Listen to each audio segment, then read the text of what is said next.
What is up, people? Welcome to the show. So today we're going to talk about the U.S. national team. That's right.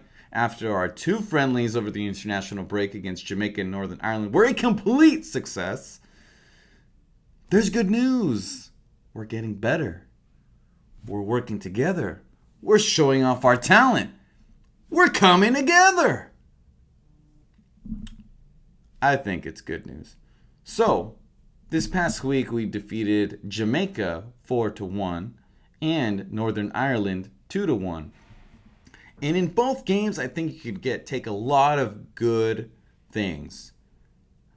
For me, the number one thing came from the Jamaica game. Serginho Dest, you are a baller, brother. Baller. The dude scores a laser from beyond the 18. Great goal. Golazo. And on top of that, he did it all at left back. All of it. And you know what? I think that's a great idea. And at first, I was quite intrigued at the fact that he was starting at left back.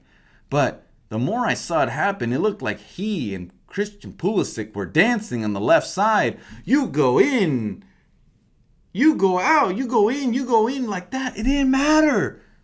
They were Messi and Dani Alves-esque even.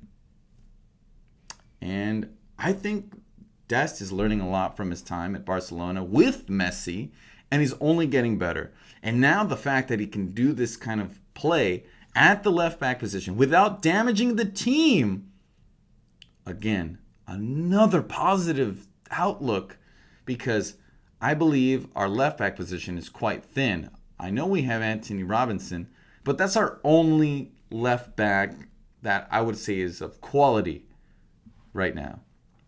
In our right back position, we have, behind Dest, Reggie Cannon, Brian Reynolds, and DeAndre Yedlin.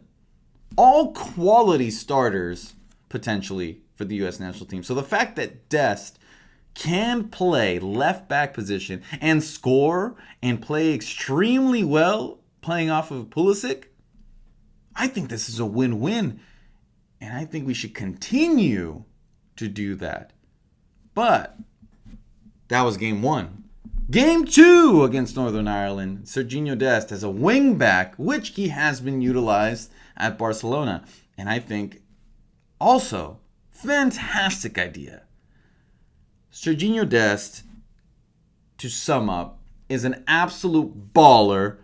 I think he could potentially become the second coming of Dani Alves and take that number 2 shirt and put some respect on it and the national team. So another positive thing that I took from these last 2 games were that Josh Sargent is the striker to start on the national team. Yes, it was one game. Yes, it was against Jamaica, but man, oh man, does he know what he's doing. He's the best striker we have. Finishing wise, it's up there. We don't know exactly. We could get another guy, but someone who can have the ability to pass the ball, control the ball, distribute the ball, be able to play off of his teammates, be in the right position, be there to get a goal.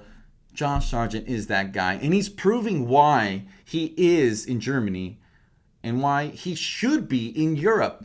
Now, the guy didn't score. He made an assist to Brandon Aronson off a beautiful move, and that's the kind of things we need. We need him to be able to pass the ball in certain situations, to give it to like the likes of Aronson, Pulisic, Weah if he plays, Dest if he cuts on the wing. That is the kind of striker we need. Somebody who can pass the ball if necessary. Because in a team that doesn't have the highest of talents with like Germany or Spain or England or those boys, everyone needs to put in their part. Everyone needs to be able to score. Everyone needs to be able to pass, to do their job, to do what needs to be done. And Josh Sargent is that man. So a positive I took from this is like Josh Sargent establishing himself as the number one striker for the USA.